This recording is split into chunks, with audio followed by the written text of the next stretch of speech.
Hi friends, welcome back to my channel cook by Sami. இன்றைக்கி நம்ம super and டேஸ்டியான பானிபூரி வீட்டில் எப்படி பண்ணுறதுன்னு பார்க்கலாம். ரொம்ப ஹெல்த்தியாக பண்ண போகிறோம். என்ன தெரிஞ்ச எல்லாருக்குமே பார்த்திங்கன்னா நான் பானிபூரி நல்லா பண்ணுன்றது தெரியும். ஆனால் நிறைய பேர் கேட்டே இருந்தாங்க, நீ நல்லா பண்ணுறல, எங்களுக்கும் சொல்லிக் கொடு, வீடியோ போடு, ஃபுல் வீடியோவாக டீட்டெயிலாக போட சொல்லி கேட்டிருந்தாங்க. அதுக்காக தான் இந்த வீடியோ.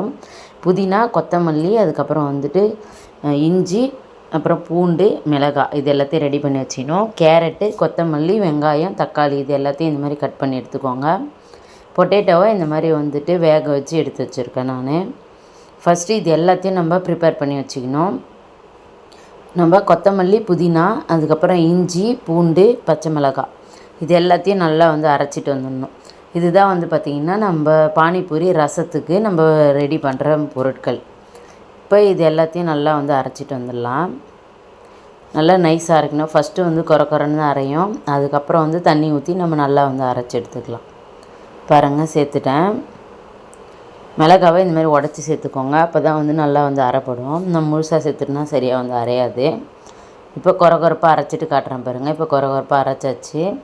இப்போ தண்ணி சேர்த்துட்டு நம்ம நல்லா நைஸாக அரைச்சிக்கலாம். இப்போ மூடி போட்டு திரும்பவும் தேவையான அளவு தண்ணி சேர்த்து நல்லா அரைச்சி எடுத்துக்கலாம். இப்போ அரைச்சி எடுத்தாச்சு. இப்போ அதை ஒரு வடிகட்டியில் ஊற்றி நம்ம நல்லா வடிகட்டி எடுத்துக்கலாம். எவ்வளோ அளவுக்கு தேவையான அளவு தண்ணி ஊற்றிக்கலாம். காரம் நீங்கள் பச்சை மிளகாய், இஞ்சி, பூண்டு சேர்க்கறது தான் ஃப்ரெண்ட்ஸ். நீங்கள் எத்தனை பேருக்கு பண்ண போகிறீங்களோ அதுக்கேற்ற மாதிரி ரெடி பண்ணிக்கோங்க. இன்றைக்கி நான் பண்ணுற அளவு பார்த்திங்கன்னா ஒரு 5-6 பேர் தாராளமாக சாப்பிட்லாம். அந்த அளவுக்கு தான் நான் இன்றைக்கி ரெடி பண்ணியிருக்கேன். இந்த மாதிரி இது எல்லாத்தையும் வடிகட்டி இந்த திப்பிலாம் எடுத்துடணும். நமக்கு அந்த சாறு மட்டும்தான் தேவை. பானிபூரி ரசத்துக்கு இந்த திப்பிலாம் நமக்கு தேவையில்லை. நல்லா வடிகட்டிடுங்க. வடிகட்டிட்டு இது எல்லாத்தையும் எடுத்து போட்டுடலாம். தேவையில்லை நம்மளுக்கு. நல்லா பிழிஞ்சு எடுத்துக்கோங்க. நல்லா தண்ணி சேர்த்து நல்லா வடிகட்டி எடுத்துக்கோங்க. இப்போ இதுக்கு தேவையான அளவு உப்பு சேர்த்துக்கலாம்.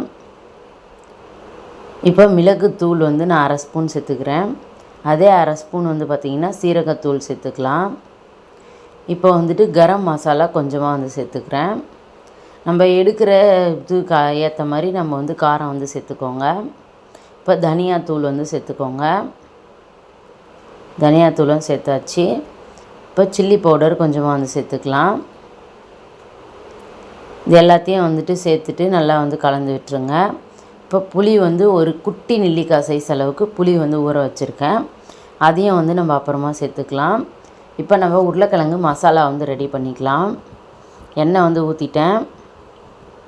கருவேப்பிலை போட்டுக்கோங்க. நம்ம எடுத்து வச்சுருக்க வெங்காயத்தை போட்டுக்கலாம். வெங்காயம் போட்டு வெங்காயம் நல்லா வதங்கி வரணும் ஃப்ரெண்ட்ஸ். பாருங்கள், நல்லா நமக்கு வதங்கி வரணும். இப்போ வெங்காயம் வதங்கிடுச்சு. தக்காளி சேர்த்துக்கலாம். தக்காளி சேர்த்து நல்லா வதக்கி விட்டுருங்க. ஒரு 2 மீடியம் சைஸ் வெங்காயம், 2 மீடியம் சைஸ் தக்காளி தான் நான் சேர்த்துருக்கேன். இப்போ இது நல்லா வதங்கி வரட்டும். இப்போ பார்த்திங்கன்னா புளி ஊறிடுச்சு. இப்போ புளியை நம்ம கரைச்சிட்டு நம்ம இதோட சேர்த்துக்கலாம் ரசத்தோட. இப்போ எல்லாத்தையும் கரைச்சிட்டு அதோட திப்பி எல்லாத்தையும் எடுத்துக்கலாம். எடுத்துகிட்டு திரும்பவும் நம்ம வடிகட்டிலே வடிகட்டிக்கலாம். ஏன்னா 1-2 தூசு இருக்கும். அது டிஸ்டர்பாக இருக்கும் நமக்கு சாப்பிடும்போது. அதனால் இந்த மாதிரி வடிகட்டி எடுத்துக்கோங்க க்ளீனாக. அப்போ தான் நமக்கு நல்லா டேஸ்ட்டாக கிடைக்கும். இப்போ எல்லாத்தையும் சேர்த்து நல்லா கலந்து விட்டுருங்க. இப்போ நமக்கு பானிபூரி ரசம் சூப்பராக ரெடி ஆயிடுச்சு. கொஞ்சமாக கொத்தமல்லி தழை தூவிக்கலாம். இப்போ பானிபூரியோட ரசம் நமக்கு தயாராகிடுச்சு. இப்போ மசாலா பார்க்கலாம். பாருங்க, வெங்காயம் தக்காளி வதங்கிடுச்சு. இப்போ மசாலாஸ் எல்லாம் சேர்த்துக்கலாம். மிளகுத்தூள் சேர்த்துட்டேன். இப்போ கொஞ்சமாக சீரகத்தூள் சேர்த்துருக்கேன். இப்போ அதே மாதிரி நம்ம மிளகாய்த்தூள், அதுக்கப்புறம் தனியாத்தூள், அதுக்கப்புறம் பார்த்திங்கன்னா கரம் மசாலா எல்லாமே கொஞ்சம் கொஞ்சமாக நான் ஆட் பண்ணிக்கிறேன். நீங்கள் உங்கள் காரத்துக்கு ஏற்ற மாதிரி காரத்தை அட்ஜஸ்ட் பண்ணிக்கோங்க. நான் குழந்தைங்க எல்லோரும் சாப்பிட்றதுனால நான் இன்றைக்கி காரம் கம்மியாக தான் பண்ணுறேன். பெரியவங்க சாப்பிட்றீங்க அப்படின்னா காரம் நல்லா நீங்கள் போட்டுக்கலாம். உங்கள் காரத்துக்கு ஏற்ற மாதிரி சேர்த்துக்கோங்க. இந்த வெங்காயம் தக்காளி நல்லா வதங்கிடுச்சு. இப்போ நம்ம மசாலாவும் வதங்கிடுச்சு. இப்போ இந்த ஸ்டேஜில் பெருங்காயத்தூள் சேர்த்துக்கோங்க. நம்ம பொட்டேட்டோ சேர்க்குறோம். அதனால் பெருங்காயத்தூள் கண்டிப்பாக மிஸ் பண்ணாமல் சேர்த்துக்கோங்க. ஹெல்த்தியாகவும் இருக்கும் நமக்கு. இப்போ நல்லா கலந்து விட்டுடலாம். மசாலா எல்லாமே நல்லா பச்சை வாசனை போக வதங்கிடுச்சு. இப்போ நம்ம எடுத்து வச்சுருக்க பொட்டேட்டோஸ் எல்லாத்தையும் மேஷ் பண்ணிக்கலாம். இந்த மாதிரி மேஷர் வச்சு மேஷ் பண்ணிக்கோங்க. இல்லை கையிலேயே வேணுனாலும் பிசைஞ்சிக்கலாம், நம்ம விருப்பம்தான். நல்லா வந்து கலந்து விட்டுருங்க. நல்லா வந்து மேஷ் பண்ணிவிட்டு அதுக்கப்புறம் தான் சேர்க்கணும். ஃபஸ்ட்டு நம்ம மசாலாவை எல்லாமே வதக்கிட்டு அதுக்கப்புறம் தான் நம்ம உருளைக்கிழங்கு சேர்க்கணும். பாருங்கள், இப்போ எல்லாத்தையும் நல்லா மேஷ் பண்ணிட்டேன். இந்த மாதிரி நல்லா வந்து மேஷ் பண்ணிவிட்டு அதுக்கப்புறம் தான் நம்ம வந்து மசாலாவில் சேர்க்கணும். அப்போ தான் நமக்கு உருளைக்கிழங்கு மசாலா ரொம்ப வந்து டேஸ்ட்டாக இருக்கும். நமக்கு பானிபூரி ரொம்ப வந்துமே சூப்பராக இருக்கும் ஃப்ரெண்ட்ஸ். பாருங்கள், இப்போ நல்லா வந்து கலந்து விட்டுருங்க. இப்போ நம்ம சேர்த்துருக்க வெங்காயம், தக்காளி, உருளைக்கிழங்கு எல்லாமே வந்துட்டு நல்லா வந்து மிங்கிள் ஆகி வரணும். இப்போ கொஞ்சமாக நம்ம பொட்டேட்டோ மேஷ் பண்ண பாத்திரத்தில் கொஞ்சமாக தண்ணி சேர்த்துட்டு அதையும் வந்து சேர்த்துக்கலாம். சேர்த்துட்டு இப்போ நம்ம மசாலா எல்லாமே ஒன்று சேர்ந்து வரணும். நமக்கு உருளைக்கிழங்கு, அதுக்கப்புறம் வெங்காயம், தக்காளி, நம்ம சேர்த்துருக்க மிளகாய்த்தூள், தனியாத்தூள், நம்ம மசாலாஸ் எல்லாமே வந்துட்டு நல்லா வந்து சேர்ந்து வரணும். நல்லா திக்காகி வரணும். இப்போ நல்லா வந்துட்டு கலந்து விட்டுடலாம். எல்லா பக்கமும் நல்லா வந்துட்டு ஈவனாக இருக்கணும். உப்பு காரம் எல்லாமே வந்துட்டு ஈவனாக வந்து இறங்கணும். இப்போ ஃபுல்லாக வச்சுக்கலாம். அடுப்பை ஃபுல்லாக வச்சுட்டு இந்த மாதிரி நல்லா கலந்து விட்டுக்கிட்டே இருங்க. இப்போ பாருங்கள், நல்லாவே திக்காயிருச்சு. இன்னுமே கொஞ்சம் வந்து திக்காகணும். நல்லா திக்கான பிறகு நான் காட்டுறேன் பாருங்கள். நல்லா வந்து கைவிடாமல் கிளறிட்டே இருங்க. ஏன்னா பொட்டேட்டோ சேர்த்துருக்கோம், அதனால் அடி பிடிக்க ஆரம்பிச்சிடும். அதனால் நீங்கள் அப்பப்போ கலந்துக்கிட்டே இருங்க. அப்போ தான் நமக்கு கரெக்டாக பர்ஃபெக்டான இது கன்சிஸ்டன்சிக்கு வரும். இப்போ பாருங்கள், இன்னுமே நல்லா திக்காகிடுச்சு. இந்த மாதிரி எடுத்து போட்டோன்னா நல்லா வந்து திக்காக இருக்கணும். அப்போ தான் நமக்கு பானிபூரியில் சாப்பிடும்போது டேஸ்ட்டு சூப்பராக இருக்கும். இப்போ அடுப்பு ஆஃப் பண்ணிக்கிறேன். இப்போ இது ஒரு அகலமான பாத்திரத்துக்கு மாற்றிக்கோங்க. நல்லா வந்து ஆறணும். இது இந்த உருளைக்கிழங்கு மசாலா நல்லா வந்து ஆறணும் ஃப்ரெண்ட்ஸ். பாருங்கள், இப்போ அகலமான பாத்திரத்துக்கு நம்ம மாற்றியாச்சு. இப்போ இதில் கொஞ்சமாக கொத்தமல்லி தழை சேர்த்துக்கலாம். இப்போ நமக்கு ரசம், பானி ரசம் ரெடி ஆகிடுச்சு. உருளைக்கிழங்கு மசாலா வந்து ரெடி ஆகிடுச்சு. இப்போ நமக்கு நடுவில் வைக்கிறதுக்கு பார்த்திங்கன்னா வெங்காயம், அதுக்கப்புறம் வந்து கேரட்டு, கொத்தமல்லி எடுத்துருக்கேன்.